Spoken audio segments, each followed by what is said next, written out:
Okay, hello Cancer and Crosswatcher. Welcome to Happy Angel Reading. So, ang gagawin nating pagbasa ngayon is para sa iyong buhay pag-ibig, no? Titignan natin kung anong tingin sa'yo ng persons mo, paano kanya nagustuhan, at anong strength niya, at anong weakness niya para malaman mo rin.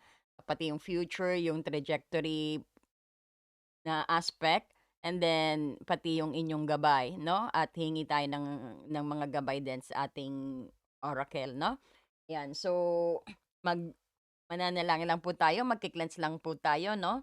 So, kung sensitive po kayo sa sounds, 'no, hinaan niyo na lang po ang volume, 'no? Ayan, thank you Father, thank you.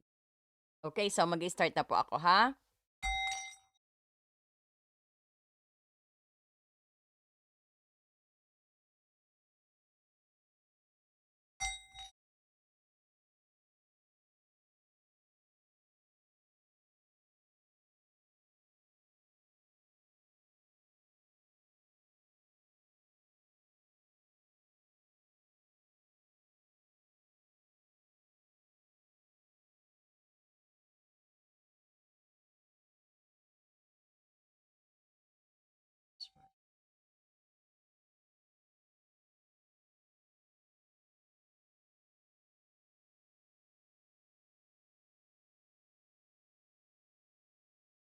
'Yan.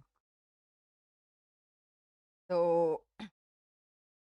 Cancer, 'no? So, ngayong buwan ang focus natin ay ang iyong puso, ang iyong tahanan, siyempre emotional at physical. So, at ang mga boundaries din na nagpoprotekta sa'yo. So, gagamitin natin ang 6 card custom spread. Custom kasi ginawa ko I gathered all the questions na parang gusto nyong malaman, no? So, I make this own spread para alamin mo kung gaano kaligtas at kaalaga ang iyong kasalukuyang love situations, no? So, ito rin pwede rin sa single, to those who single, divorce, mga separate, no, mga widow, no? Ito yung sabihin natin sa ang target persons ninyo, no, para mapaghandaan ninyo. And also, especially sa mga may current relationship, babae ka man o lalaki, no? Sa mga single. So, wag po kayo mag-alala. So, basta just take what resonate, no? Ayan. So, tignan natin, no, what they think about you, ang connection sa nurturing side mo, at ang pinakamalakas nilang support at protection, no? Okay. Si Cancer po, what they think of Cancer. Anong conscious na iniisip nila? Ang conscious na iniisip nila?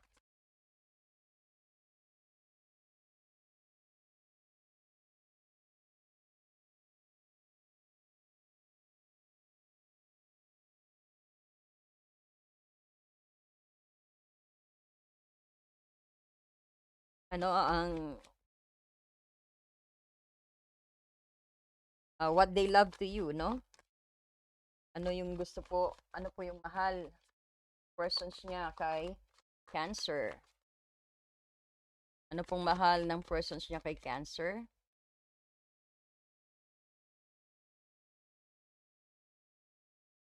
Ano po ang strength ng kanyang persons? Babae man o lalaki, ano pong strength? Yung pinakamalakas nilang support at protection, spirit. Ano po ang kanilang pinakamalakas na support at protection? You'll get only one, no? Ayan. Ano po ang weakness ni person? Babae man o lalaki, no? Ano pong weakness? Ang vulnerability o moodiness na nagiging hadlang.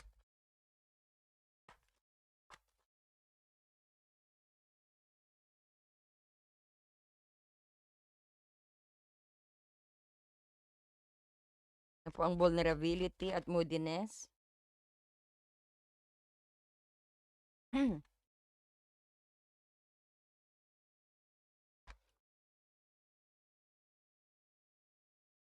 Ano Ano po ang relationship future? Ano po ang relationship future nila? Dapat patungo sa security at pagbabago spiritual. Queen of Swords. Advice at action. Ang advice at action. Advice at action. Advice at action.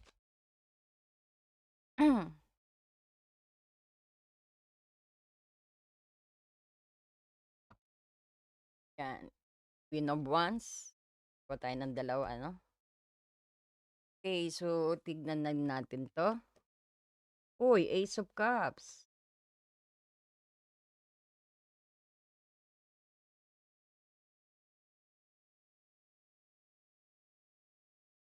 Alam ko kaagad kung bakit Nine of Cups ang nagustuhan nila sa'yo, which is reverse. Parang hindi ka nagde-demand ng commitment. Parang yan ang nakita ko. Ang feel ko, no?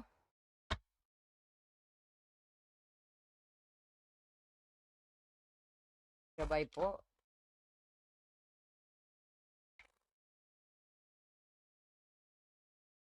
Gabay po para kay Cancer.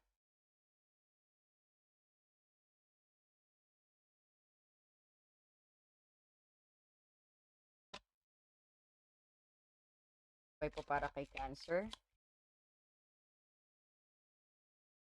Gabay para kay Cancer Spirit Guide. Gabay kay Cancer.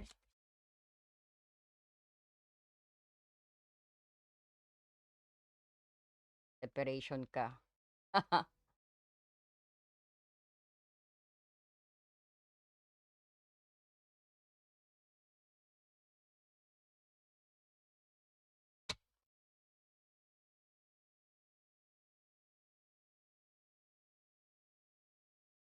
Gabay po kay Cancer.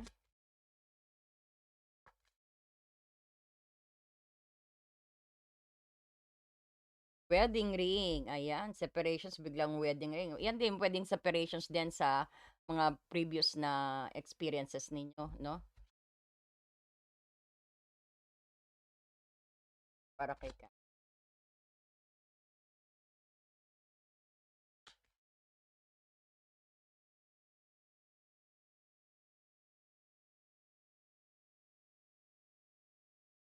Paradise. Wow naman. Guidance ko para kay Cancer.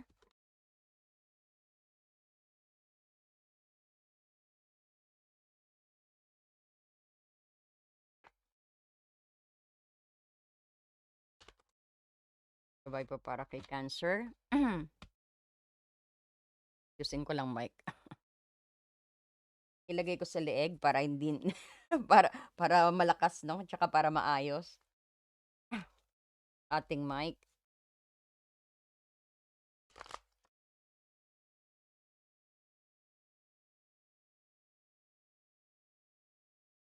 Anak kunin.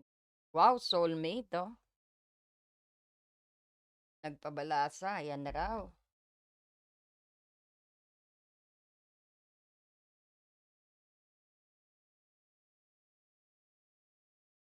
Hmm.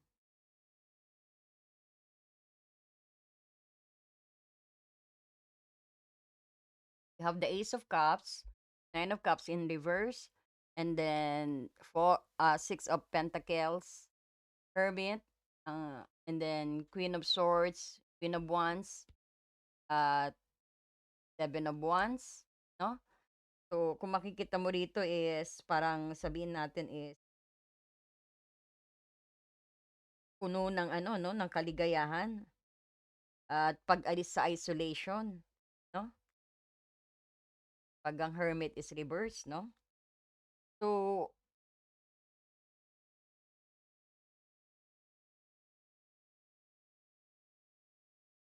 maraming mga decisive actions na gagawin ka, no? Actually, sa soulmate level, no? So, ang issue ay nasa sariling emotional dito, no? At saka expectations mo sa pagtanggi at mag-give and take, no? So, ang tingin niya sa'yo, no? Itong Ace of Cups, Sa tingin nila ikaw ay fresh start, ang genuine na pagmamahal at ang emotional fulfillment na hinahanap nila ay nasa sa'yo, 'no? Parang nakikita ka nila na bilang isang malaking source of pure and unconditional love din. So, ang bawat sitwasyon din is parang lubos silang in love o may matinding desire na mag-umpisa ng bago, 'no, or sabihin natin malalim na emotional connection sa'yo, 'no?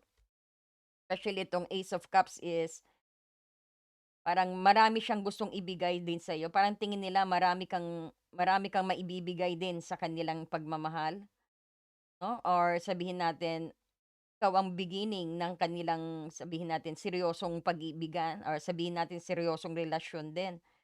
Especially itong Ace of Cups mo is very beautiful energy, 'no?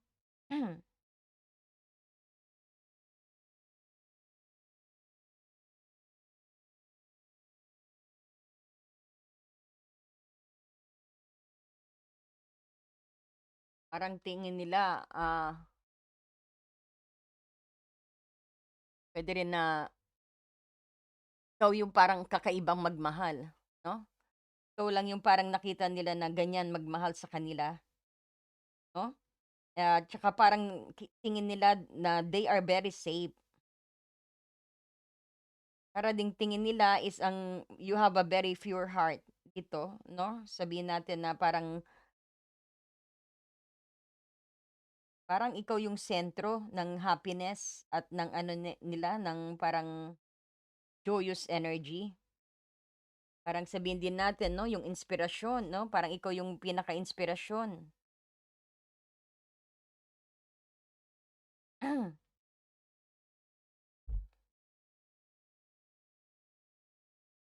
Parang ikaw yung tingin nila na parang ikaw yung lakas ng relasyon din at sa'yo din parang you are willing to make the relationship na maging maayos, 'no, dahil ganyan ang energy ng Ace of Cups.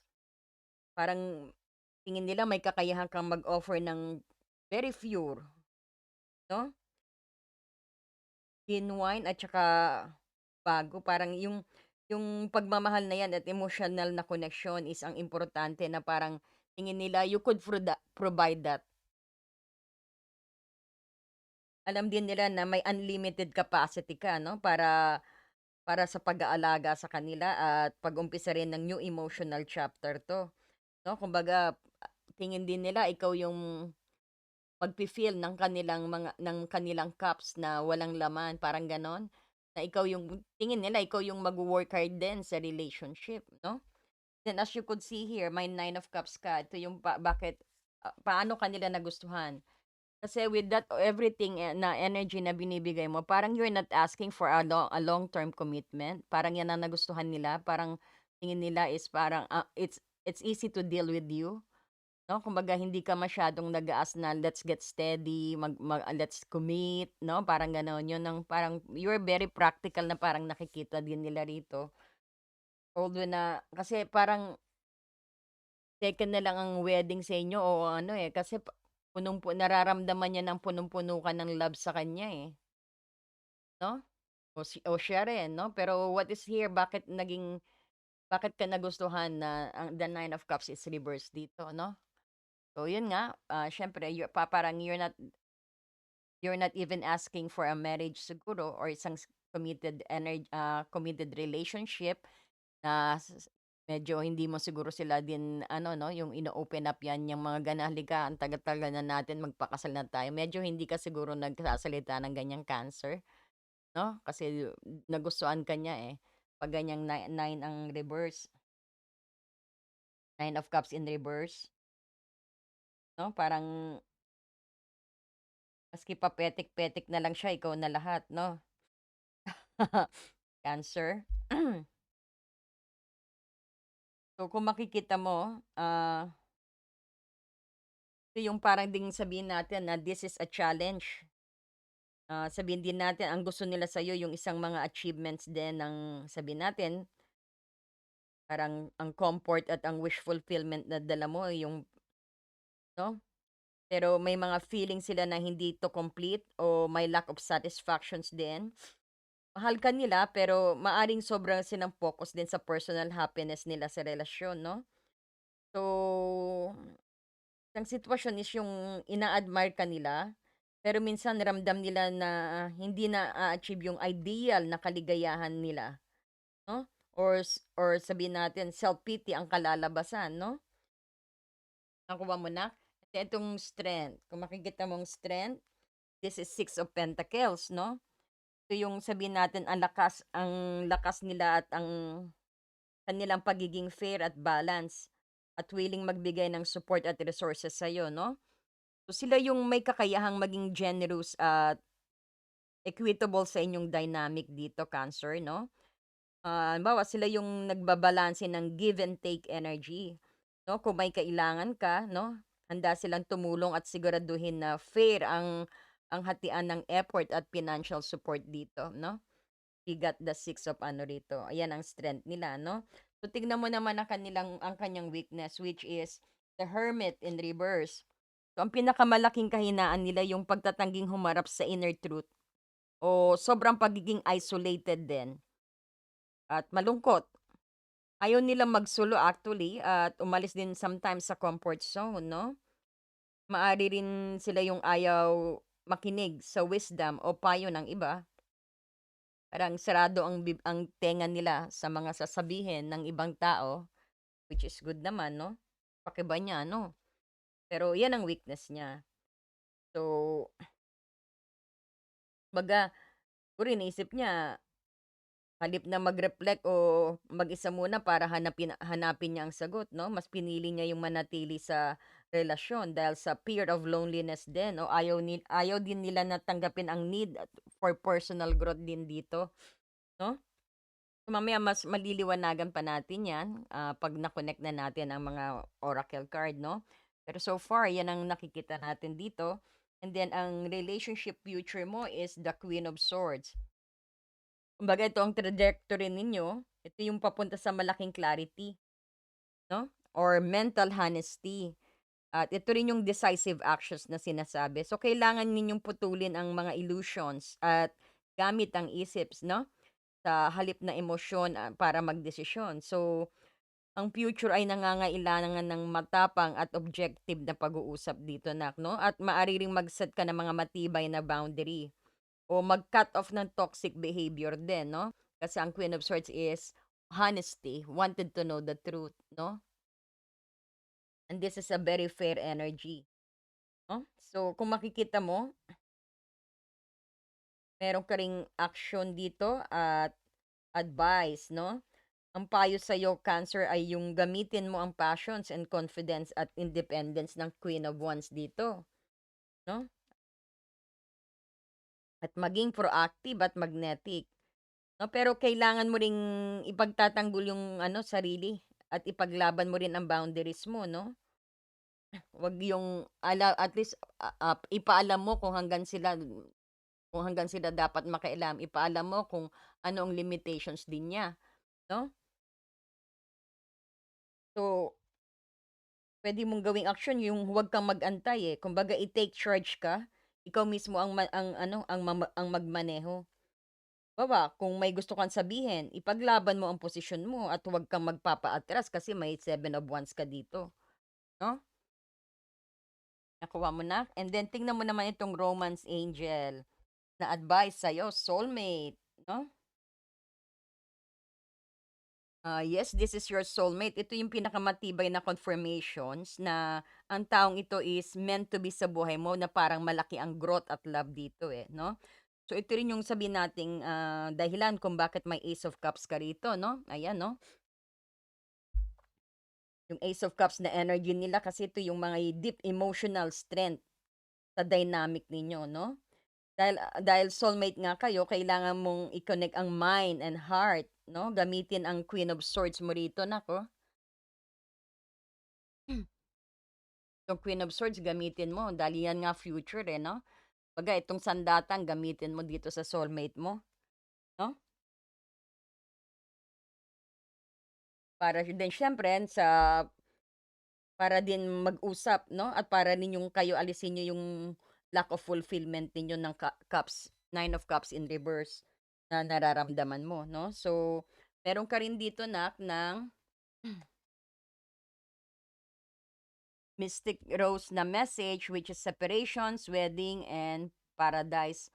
So, makikita mo rito, ang wedding ring, 'no?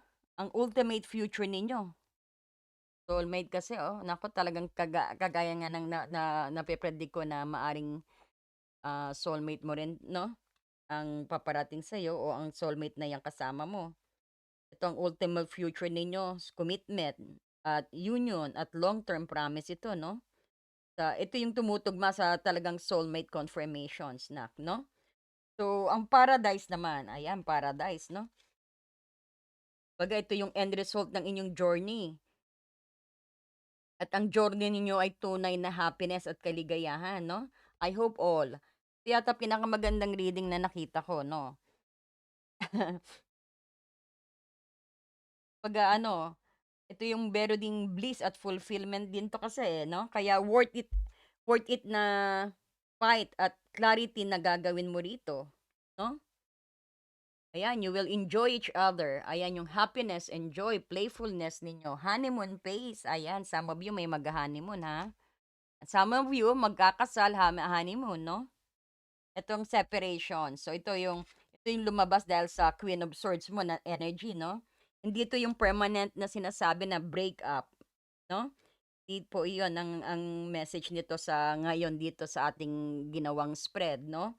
Kumbaga ito yung parang sabihin natin isang emotional o physical space na kailangan ninyong gawin para mag-isip, no?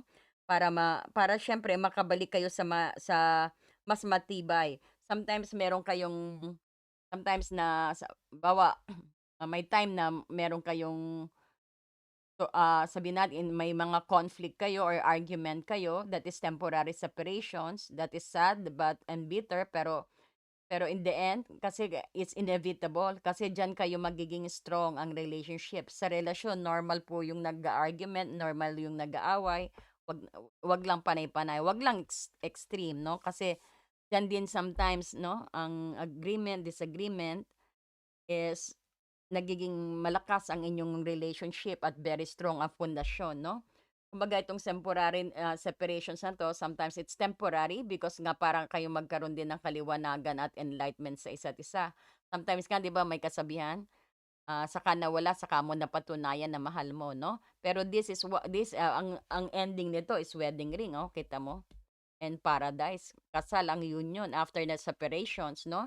You got this na union, marriage, and soul connections, and this is everlasting love. Kaya patunay talaga na soulmate, no? Itong taong ito na nagbibigay sa'yo ng pag-ibig, na tingin sa'yo that you're very lovable. Tingnan din ang tingin nila na soulmate ka nila, no? So kung makikita mo, ito yung parang sabihin natin, maari rin ito yung maging temporary separations ng path or ideas, no? Sa tatandaan niyo yan. Kasi ito yung parang idea na para makabalik kayo ng mas matibay ang inyong relationship, no? Pagka kailangan nyo lang ng konting space, no, para makapag-isip-isip, no? Yan ang sinasabi ito yung message ng separations dito sa ating no? Yan ang napipick up ko. And then, Cancer, no, kung makikita mo, ang reading mo yung isang malaking emotional push. No, ikaw at yung partner mo actually is soulmates, no? At may tunay na love. O sa mga single, ang darating sa inyo is ang iyong soulmate na, no? O ang nanliligaw sa inyo is soulmate na, no? At yung may tunay na love sa'yo because this is the Ace of Cups din at commitment ng wedding ring, no? So, ang problema yung may kahinaan ang partner mo na itong Hermit in reverse, 'no? Kumbaga,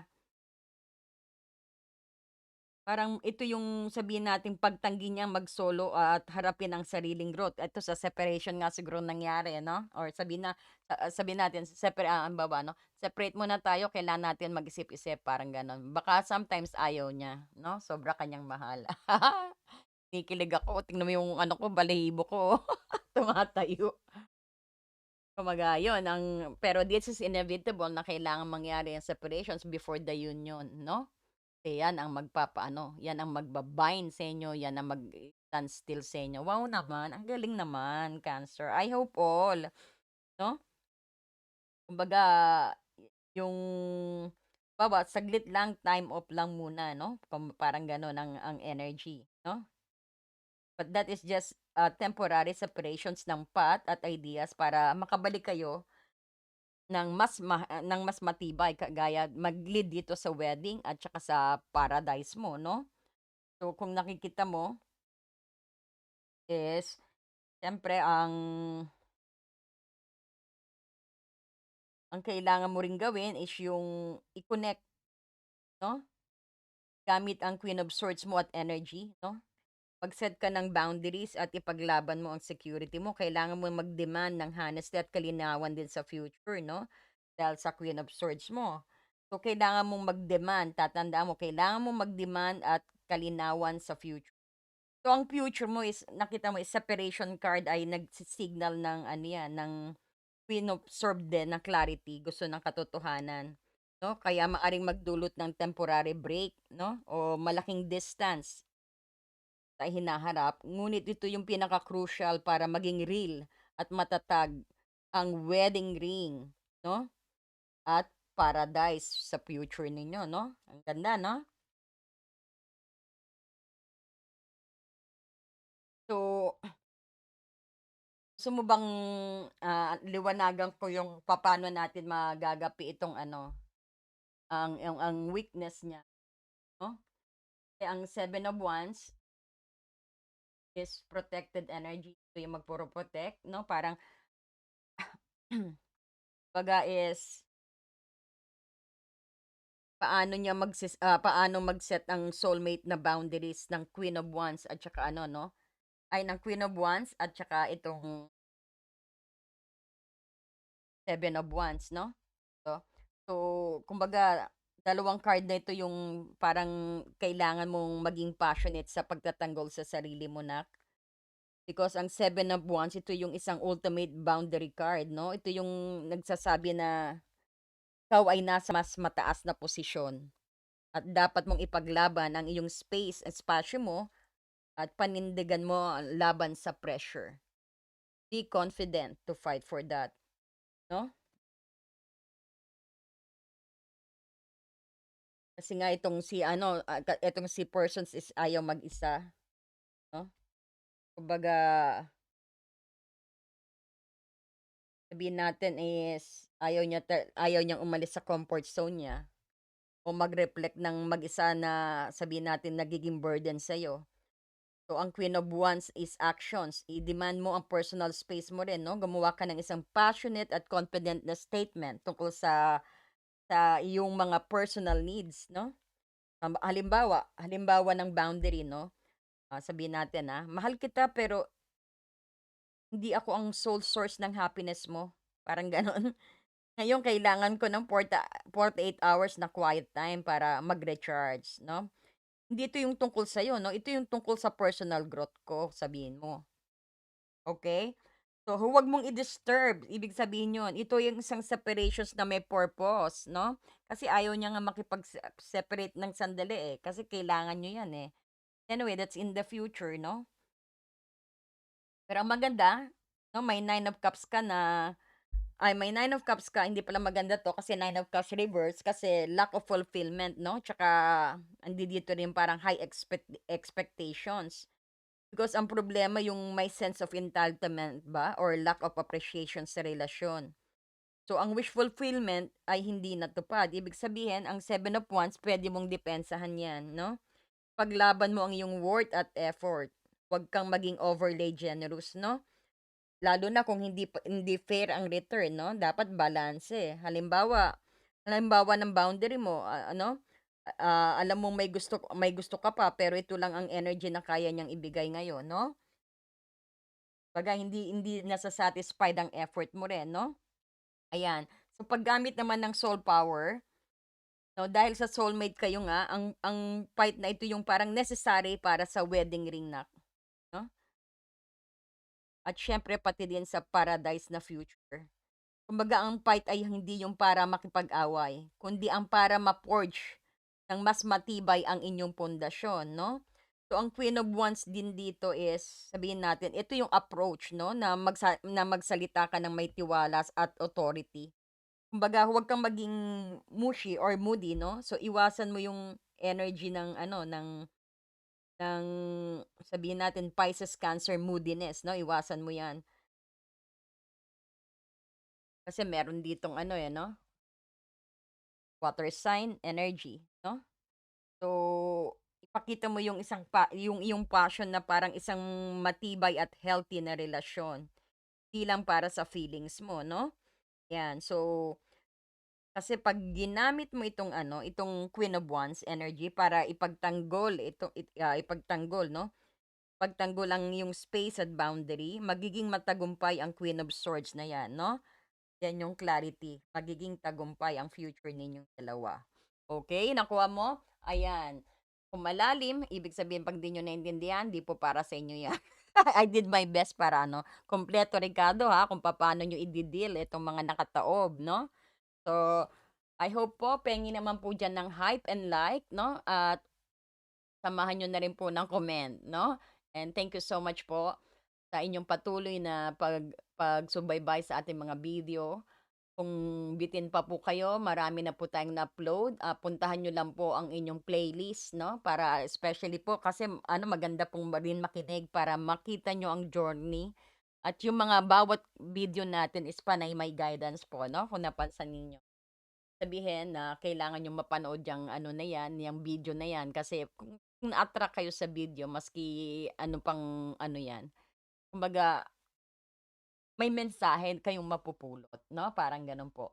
Okay, sige po, marami pong salamat and thank you po and God bless you. Ayan, thank you, Cancer.